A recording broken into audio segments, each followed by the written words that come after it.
यहाँ बांट दो, कोई दिक्कत नहीं है। कमल नयन जी देखिए, मुद्दा बड़ा है, विषय बड़ा है, लेकिन एक आप क्योंकि फिल्म निर्देशक हैं, आप क्या हम्म। इन्हें संदेश देंगे, क्या कहेंगे आप, और इस युवा पीढ़ी को भी क्या कहेंगे कि भाई ये अभिव्यक्ति की आजादी तो कतई नहीं है। नहीं नहीं, देखिए, जो अभिव्यक्ति की आजादी की बात करते हैं तो वो सेलेक्टिव हम्म, तो नहीं हो सकती, और वो अनिर्बाधित भी नहीं हो सकती। आपकी जो अभिव्यक्ति की आजादी है उसकी भी सीमाएं हैं, उसकी भी मर्यादाएं हैं, उसकी भी कुछ उसमें नियम और कानून होते हैं। अगर अभिव्यक्ति की आजादी है तो आप इस्लाम के किसी विषय पर बनाइए ना फिल्म।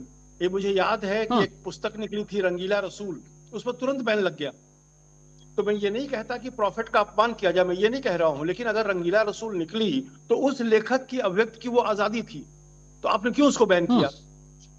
आप क्राइस्ट पे कोई फिल्म बनती है तो क्यों बैन करते हैं? प्रॉफिट पे फिल्म बनती है तो क्यों बैन करते हैं?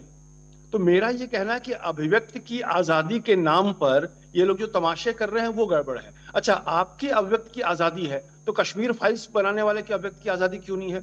धुरंधर जिसने बनाई हम्म, उसकी अभिव्यक्ति की आजादी क्यों नहीं है? आपके अभिव्यक्ति की आजादी कुछ सीमाओं के साथ क्यों चलती है, और दूसरे पर वो वर्जना क्यों लादती है? क्यों लादनी चाहिए वर्जना? सबके अभिव्यक्ति की आजादी है। और रही बात क्षमा याचना की, माफी मांगने की, तो ये उसी तरह की बात है कि मैंने आपको 10 जूते लगाए और माफी मांग लिया, तो ये गलत है।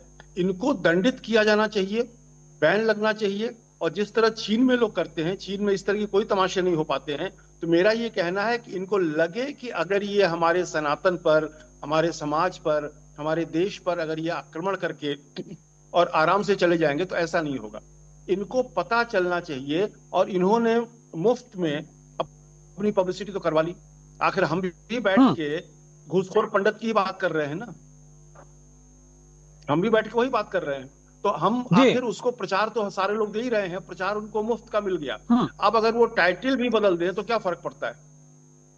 क्या फर्क पड़ेगा? हाँ उनको हाँ बिल्कुल, उनका लोग काम तो हो गया, देखने उनका जाएंगे ही। प्रचार उनको मिल गया। उनको बोलो कि ये सारे पैसे बिल्कुल। मंदिर ट्रस्ट में दिए जाएं, ये सारे पैसे दिए हम्म। जाएं, और गंगा में हर की पैड़ी की सफाई की जिम्मेदारी लगानी चाहिए इन लोगों को।